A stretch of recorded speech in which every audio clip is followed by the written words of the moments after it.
मक्का royal clock tower, जिस पर लगा है दुनिया का सबसे बड़ा घड़ियाल और गोल्ड प्लेटेड क्रिसेंट।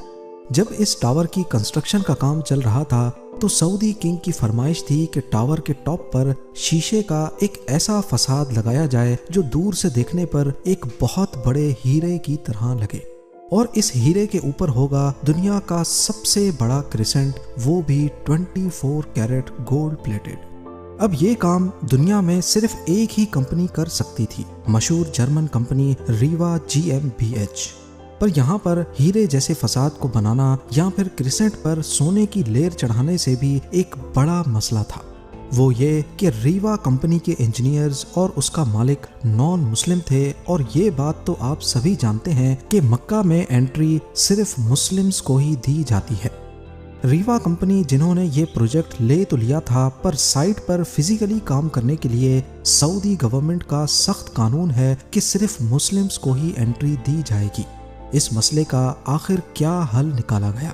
मक्का रॉयल क्लॉक टावर पे लगा दुनिया का सबसे बड़ा घड़ियाल और 2 पैसेंजर बस जितना वजनी क्रिसेंट 600 मीटर की ऊंचाई तक कैसे पहुंचाया गया, वो भी एक ऐसी जगह के ऊपर जहां नीचे हर वक्त लाखों लोग होते हैं।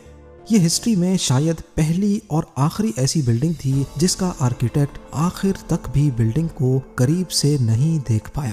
नाजरीन, मक्का रॉयल क्लॉक टावर दुनिया की सबसे ऊंची बिल्डिंग्स में से एक है। 601 मीटर की ऊंचाई को छूने वाला ये टावर किसी इंजीनियरिंग के करिश्मे से कम नहीं है। इसकी पहचान इस पर लगी दुनिया की सबसे बड़ी क्लॉक से होती है, जो हर साइड से 43 मीटर्स बड़ी है। और एरिया की बात की जाए तो सिर्फ एक साइड की क्लॉक 16,000 स्क्वायर फीट पर फैली हुई है, यानी सिर्फ एक क्लॉक 500 गज के 3.5 प्लॉट्स जितनी बड़ी है। 16 अरब डॉलर्स की लागत से तैयार किया गया मक्का रॉयल क्लॉक टावर आज तक दुनिया में जितने भी स्काई स्क्रैपर्स बने हैं उनमें सबसे ज्यादा महंगा है। ये दुनिया की वाहिद ऐसी बिल्डिंग है जहां इंसानों का बसाया हुआ सबसे ऊंचा फ्लोर इस क्रिसेंट के अंदर मौजूद है। वैसे तो आज ये दुनिया की 4थी ऊंची बिल्डिंग है, पर जिस वक्त इसकी कंस्ट्रक्शन का आगाज हुआ उस वक्त ये दुनिया की सबसे ऊंची बिल्डिंग होने वाली थी।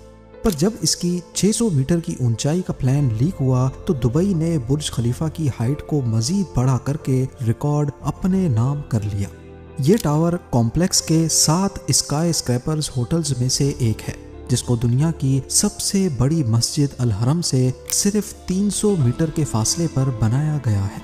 लेकिन क्या आप जानते हैं कि 2002 से पहले इसी जगह पर अजियाद का किला हुआ करता था।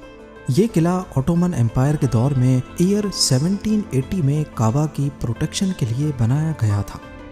मक्का सऊदी अरब का एक मुकद्दस शहर है जहां पूरी दुनिया से लाखों मुसलमान हज करने आते हैं, लेकिन हज के महीने के अलावा भी मस्जिद अल हरम में 24 घंटे भीड़ का समा होता है। रिलीजियस टूरिज्म सऊदी अरब की कमाई का दूसरा बड़ा जरिया है, जो हर गुजरते साल सरकारी खजाने में 12 अरब डॉलर्स का इजाफा करता है। यही वजह है कि मक्का शहर में सबसे ज्यादा होटल रूम्स पाए जाते हैं, 2,50,000 के करीब। 1,54,000 रूम्स के साथ दुबई का दूसरा नंबर, जबकि लॉस वेगस का 1,51,000 रूम्स के साथ तीसरा नंबर है। बढ़ती हुई डिमांड को देखते हुए और ज़ायरीन की मुश्किलात को कम करने के लिए किंग अब्दुल अजीज ने अजियाद के किले को ख़त्म करके यहाँ एक कॉम्प्लेक्स बनाने का इरादा किया। 2002 में किले को गिराया गया और जिस पहाड़ पर यह किला खड़ा था उसको भी लेवल किया गया। इस कॉम्प्लेक्स में टोटल 7 स्काई स्क्रैपर्स हैं, जिनका मकसद पहले सिर्फ होटल रूम्स की डिमांड को पूरा करना था, पर बाद में ये सोचा गया कि इनमें से एक टावर सिर्फ होटल ही नहीं बल्कि इससे भी बढ़कर होना चाहिए। लिहाजा एक आइडिया फ्लोट हुआ कि क्यों ना एक टावर को इतना ऊंचा किया जाए कि ये मस्जिद के मीनार के तौर पे भी काम करे। पर मसला ये था कि पहले जब इस टावर की ऊंचाई सिर्फ 450 मीटर प्लान की गई थी, उस वक्त इंजीनियर्स ने इसकी फाउंडेशन भी उसी हिसाब से बनाई थी, और जब 450 मीटर का स्ट्रक्चर खड़ा हो गया, बाद में इसे 600 मीटर तक लेके जाने का फैसला हुआ था। अगर इसी फाउंडेशन पर मजीद लोड डाला गया तो ये खतरे को दावत देने जैसा होगा। अभी इस मसले को सुलझाने पर गौर हो ही रहा था कि सऊदी किंग अब्दुल अजीज की तरफ से एक और फरमाइश आ गई। वो इसे सिर्फ मीनार नहीं बल्कि इस पर दुनिया का सबसे बड़ा घड़ियाल भी लगाना चाहते थे, जिसके ऊपर होगा एक बहुत बड़ा हीरा और सबसे टॉप पर एक गोल्ड प्लेटेड क्रिसेंट। इन डिमांड्स को पूरा करने के लिए इंजीनियर्स को टावर की फाउंडेशन पर दोबारा नजर दौड़ानी पड़ी। नतीजा ये निकला कि ऊपर के 150 मीटर के हिस्से का वजन 36,000 टन से ज्यादा नहीं होना चाहिए। इन कैलकुलेशंस को मद्देनजर रखते हुए इंजीनियर्स और डिजाइनर्स को 150 मीटर ऊंचा light weight steel structure design करना था, जो मजबूती में कंक्रीट से कम ना हो, जिसको बाद में कंक्रीट टावर के ऊपर रखा जाएगा। ये स्ट्रक्चर ऐसे डिजाइन किया गया कि ये अपना सारा लोड कंक्रीट टावर के ऊपर बराबर डिस्ट्रीब्यूट करेगा और फिर इस स्ट्रक्चर के इर्द गिर्द दुनिया का सबसे बड़ा घड़ियाल और क्रिसेंट लगाया जाएगा। ये स्टील स्ट्रक्चर बेशक क्लॉक टावर की ऊंचाई को 600 मीटर तक तो ले जाएगा, लेकिन इसको हल्के से हल्का रखने के लिए स्ट्रक्चर के अंदर जो फ्लोर्स बनाए गए वो नॉर्मल फ्लोर हाइट के मुकाबले में ज्यादा ऊंचे बनाए गए और फ्लोर्स का सेंटर बीच से हॉलो रखा गया। इस तरीके से इसमें स्टील की क्वांटिटी कम लगी और ऐसे इसका वेट भी कम हुआ। क्लॉक टावर के अंदर इस हॉलो जगह में आज आर्ट वर्क लटका हुआ देखा जाता है, पर असल में ये हॉलो फ्लोर्स बिल्डिंग का वजन कम करने के लिए बनाए गए थे। स्ट्रक्चर बनाने के बाद अब बारी थी इस पर दुनिया की सबसे बड़ी घड़ी बनाने की। इस काम को अंजाम देने के लिए जर्मनी की पैरेट नामी कंपनी को सेलेक्ट किया गया, जिनको इस काम में 165 सालों का एक्सपीरियंस था। 450 मीटर की ऊंचाई पर दुनिया की सबसे बड़ी क्लॉक बनाना और इसे ऑपरेट करना कोई मामूली बात नहीं है। इस घड़ी के कांटे कितने बड़े होंगे, तेज हवा में इनको कैसे बचाना होगा और इतनी ऊंचाई पर ये क्लॉक काम कैसे करेगी, ये वो सब बातें थीं जिनका ख्याल रखना बहुत ज़रूरी था। इन सब में सबसे बड़ा चैलेंज इस घड़ियाल के कांटे थे। इनको ऐसे डिज़ाइन करना था कि ये तेज़ हवा में उखड़ ना पाए। इस घड़ियाल का बड़ा कांटा 23 मीटर जबकि छोटा कांटा 17 मीटर लंबा रखना था। यूं समझ लें कि बड़े कांटे को अगर सीधा खड़ा किया जाए तो ये ऊंचाई में 5 स्टोरी बिल्डिंग का मुकाबला कर सकता है। 600 मीटर की ऊंचाई पर हवाएं 200 किलोमीटर पर आवर से भी ज्यादा तेज चल सकती हैं, जो इस कांटे को बड़ी आसानी से उखाड़ सकती हैं। और ऊपर से टावर की चारों साइड्स पे अलग अलग घड़ियाल होंगे जो इस खतरे को और भी ज्यादा बढ़ा सकते हैं। पहले तो ये सोचा गया कि इन जायंट कांटों की टिप को एक पटरी नुमा रिंग से कनेक्ट किया जाएगा, लेकिन क्योंकि इस रेलिंग में मूविंग पार्ट्स बहुत ज्यादा होंगे तो ये खतरा भी जाहिर किया गया कि ये क्लॉक की मेंटेनेंस को बढ़ा देंगे। आखिरकार घड़ियाल के कांटों को स्पेशल कार्बन फाइबर मटेरियल से बनाने का फैसला किया गया, क्योंकि कार्बन फाइबर एक लाइट वेट मटेरियल है लेकिन ये स्टील से भी ज्यादा मजबूत होता है। स्टील की कंप्रेशन स्ट्रेंथ यानी दबाव बर्दाश्त करने की सलाहियत ज्यादा होती है और वो प्रेशर पड़ने पर मुड़ सकता है, लेकिन कार्बन फाइबर प्रेशर पड़ने पर मुड़ता नहीं है। इसके अलावा स्टील में जंग लगने का खतरा भी होता है, जबकि कार्बन फाइबर पूरी तरह से रस्ट प्रूफ रहता है। मक्का क्लॉक टावर के लिए 4 नहीं बल्कि 5 कांटों के सेट बनवाए गए, एक स्पेयर में भी बनवा कर रखा गया। एक ट्रेलर में सिर्फ एक कांटा लाद कर इसे मक्का क्लॉक टावर तक पहुंचाया गया। ये कांटे इतने बड़े हैं कि इसके अंदर आसानी से चला भी जा सकता है। क्लॉक टावर के चारों घड़ियाल को चलाने के लिए अलग अलग मोटर है जिसे क्लॉक ड्राइव कहा जाता है, लेकिन यहाँ पर भी एक एक्स्ट्रा क्लॉक ड्राइव पहले से क्लॉक टावर में इंस्टॉल की गई है ताकि कभी खराबी की सूरत में फौरन रिप्लेस किया जा सके। इस घड़ियाल में एक मेंटेनेंस स्विच भी लगाया गया है जिसे दबाते ही कांटे बिल्कुल सीधे हो जाते हैं और मेंटेनेंस वर्कर्स इसके अंदर जा सकते हैं। इस घड़ियाल की रंगत को सेलेक्ट करने के लिए भी काफी सारी रिसर्च की गई।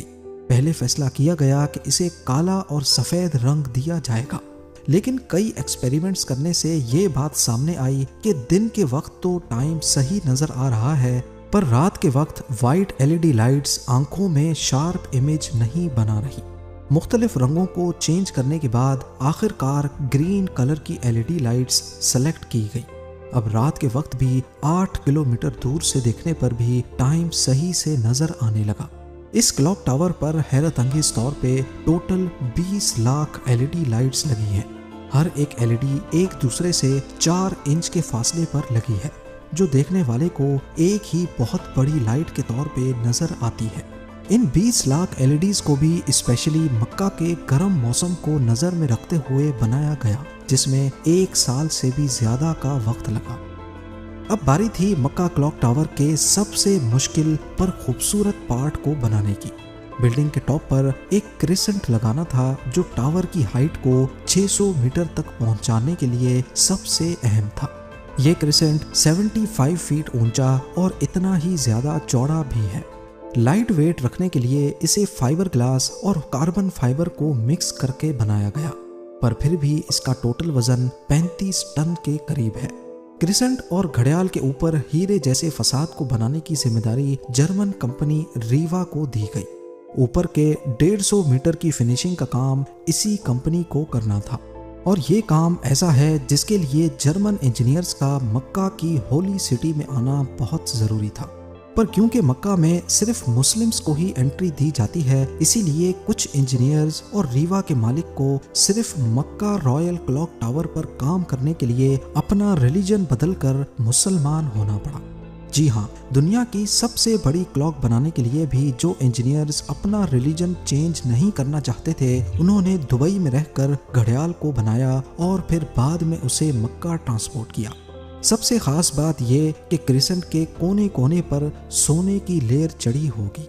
अगर तो ये क्रिसेंट पूरा 1 पीस में बनाया गया तो फिर इसे टॉप तक पहुंचाना और फिर वहां इंस्टॉल करना मुश्किल नहीं बल्कि नामुमकिन होगा, क्योंकि भीड़ और जगह की तंगी की वजह से यहाँ सिर्फ टावर क्रेन्स काम कर सकती हैं, पर वो भी इतना ज्यादा वजन एक साथ नहीं उठा सकती।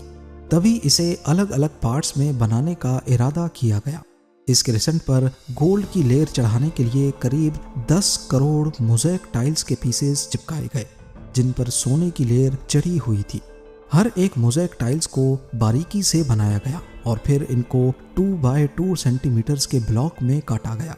ये पूरा क्रिसेंट भी दुबई में तैयार किया गया और फिर फाइनल टच देने के बाद इसे मक्का भेजा गया। क्लॉक का डेमो वर्जन भी पहले दुबई की एक लोकेशन पर इंस्टॉल किया गया, क्योंकि जर्मन कंपनी के कुछ इंजीनियर्स जिन्होंने अपना रिलीजन चेंज नहीं किया था, वो पहले इसे इंस्टॉल करके देखना चाहते थे कि कहीं कोई खामी तो नहीं रह गई। सारे मसले फिक्स करने के बाद ही इसे मक्का तक पहुंचाया गया। 600 मीटर की ऊंचाई पर क्रिसेंट की इंस्टॉलेशन भी एक बहुत बड़ा चैलेंज था, क्योंकि इतनी ज्यादा ऊंचाई पर टावर क्रेन्स इतना ज्यादा लोड नहीं उठा सकती। इस क्रिसेंट को 4 अलग अलग हिस्सों में ऊपर खींचा गया और एक हिस्से का वजन करीब 4 टन था। ये इंजीनियर्स और वर्कर्स के लिए काफी खतरनाक टास्क था, क्योंकि एक तो टावर क्रेन्स इतनी ज्यादा ऊंचाई पर होने की वजह से ज्यादा वजन नहीं उठा सकती थी। दूसरा, अगर इस प्रोसेस के बीच तेज हवा चल पड़ी तो पेंडुलम इफेक्ट की वजह से 4 टन का वजन डबल भी हो सकता है। फिर वही हुआ जिसका डर था। ठीक उस वक्त जब क्रिसेंट का एक हिस्सा हवा में था, अचानक हवा चल पड़ी। आखिरकार कुछ वर्कर्स ने इसे रस्सियों से पकड़कर हिलने से रोका और फिर इसे पोजीशन में लाकर फिक्स कर दिया गया। इस क्रिसेंट में टोटल 3 फ्लोर्स हैं, एक ऑफिस, एक मीटिंग रूम और एक मस्जिद, जो कि मैन मेड स्ट्रक्चर पर दुनिया की सबसे ऊंची मस्जिद है। आज ये क्रिसेंट मैन मेड स्ट्रक्चर पर इंसानों का सबसे ऊंचा बसाया गया फ्लोर भी है। बुर्ज खलीफा का सबसे ऊंचा ऑक्यूपाइड फ्लोर 585 मीटर्स पे है और शंघाई टावर का 583 मीटर्स। मक्का रॉयल क्लॉक टावर की कंस्ट्रक्शन 2002 में शुरू हुई और 9 साल तक चलने के बाद 2011 में कंप्लीट हुई। अपने पीक टाइम में इस पर 20,000 वर्कर्स एक साथ काम करते थे। इस पूरे कॉम्प्लेक्स में 11,116 रूम्स हैं, जबकि सिर्फ क्लॉक टावर अकेले में 1650 रूम्स। इस क्लॉक का वक्त एटॉमिक क्लॉक सिस्टम से कनेक्टेड है, जो इसे दुनिया की सबसे एक्यूरेट क्लॉक्स में शामिल करता है। क्लॉक टावर रात रात को 20 लाख LED से रोशन होता है, जो 25 किलोमीटर दूर तक भी देखी जा सकती हैं। गुंटर श्नेल, जो क्लॉक टावर के आर्किटेक्ट थे जिन्होंने सारी बिल्डिंग को डिजाइन किया, वो इसे कभी भी करीब से नहीं देख पाए। आखिरकार जब टावर कंप्लीट हुआ तो उन्होंने मक्का की टेरिटरी के बाहर रहते हुए दूर से ही इसको देखकर वापस गाड़ी मोड़ ली। आप लोगों के प्यार भरे कमेंट्स का बेहद शुक्रिया। मिलते हैं अगली शानदार वीडियो में।